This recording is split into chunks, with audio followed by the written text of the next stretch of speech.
Reverse psychology बहुत ही प्यारा topic है जिसे हमें लोगों की मकसद समझ में आता है।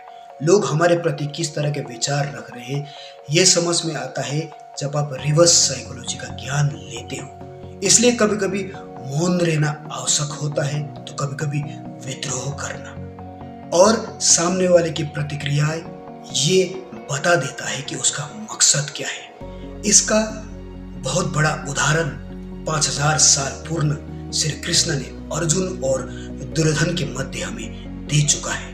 कहने का अर्थ है, आइए समझते हैं कि लोगों का मकसद समझा कैसे जाता है।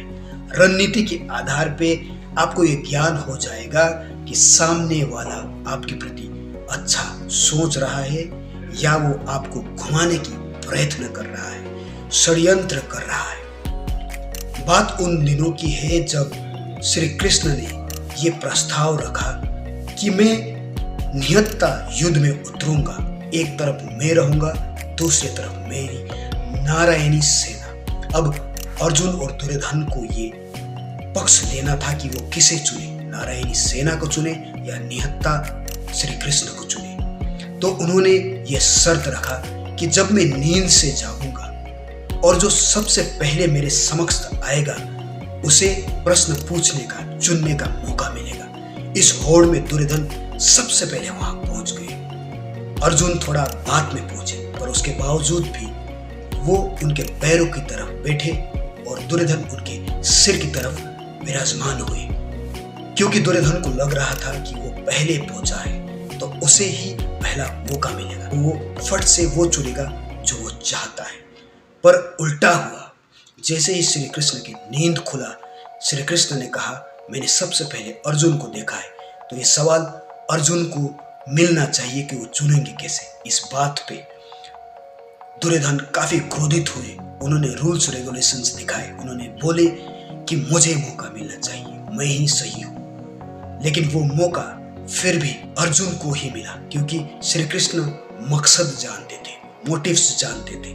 वो ये जानते थे कि वो किस सोच के कारण यहाँ पे आया हुआ है, और ये भी जानते थे कि अर्जुन क्या सोच के अपना कार्य कर रहे हैं। इसलिए उन्होंने रणनीति बनाए और कहीं कहीं बातों को, रूल्स को तोड़ के उन्होंने अर्जुन को ही मौका दिया। तब अर्जुन ने कहा कि मुझे आप चाहिए, निहत्था श्री कृष्ण चाहिए, नारायणी सेना नहीं चाहिए। फिर यही शब्द दुर्योधन से पूछा गया, पर दुर्योधन तो चाहता ही यही था। उसे केवल बल चाहिए था, छल चाहिए था, षड्यंत्र चाहिए था। इसलिए उन्होंने नारायणी सेना को चुना। बाकायदा उसे चाहिए भी वही था। इसलिए वो मंद मंद मुस्कुराए, खामोश रहा। पर कुछ देर पहले वो आर्ग्यूमेंट कर रहा था। यहाँ समझ में क्या आता है? यहाँ समझ में ये आता है कि श्री कृष्ण ये जानते थे कि किस तरह से सिचुएशंस को क्रिएट करना है, रिवर्स साइकोलॉजी का यूज करना है, जहाँ पे कौन किसका मकसद क्या है। इसलिए उन्होंने कुछ नियम को तोड़े, कुछ नियम का पालन किए, पर उनको पता था कि मकसद किसका सही है। कहने का अर्थ ये है कि एक लीडर के पास या एक पद जिसने ग्रहण किया है, उच्च पद वाले जो ये संरक्षण संस्था, ड्यूटी, ऑपरेशंस, बिजनेस चला रहे, उनको ये पता होना चाहिए कि मकसद किसका सही है या गलत है। श्री कृष्ण के भांति ज्ञान का नॉलेज होने के बावजूद ही वो षड्यंत्र, गेम या एक सच्चा रास्ता तैयार कर सकते हैं, बशर्ते उन्हें मकसद पता हो और मौका किस तरह से किसको पहले देना है ये भी उसको ज्ञान होना चाहिए, ताकि सामने वाले को लगे कि मौका कोई और जीत रहा है और मौका की सहायता करना कौन चाहता है। अर्थात किसका मोटिव सही है और किसका मोटिव गलत है, ये एक उच्च पद वाले को पता होना चाहिए और उसके आधार पे उसे रणनीति बनानी चाहिए।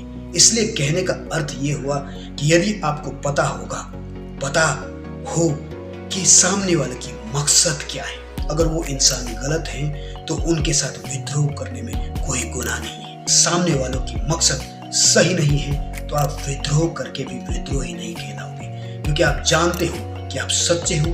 अंत में सच्चाई की ही संपूर्णतः जीत होता है।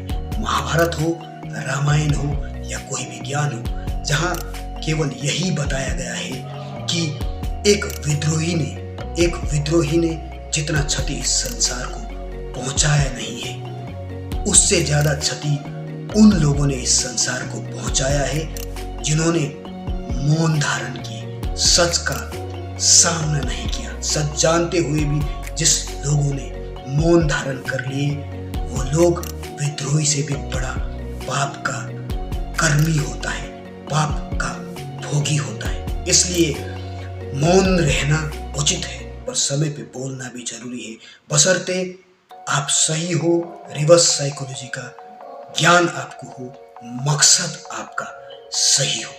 सोचिएगा जरूर। धन्यवाद।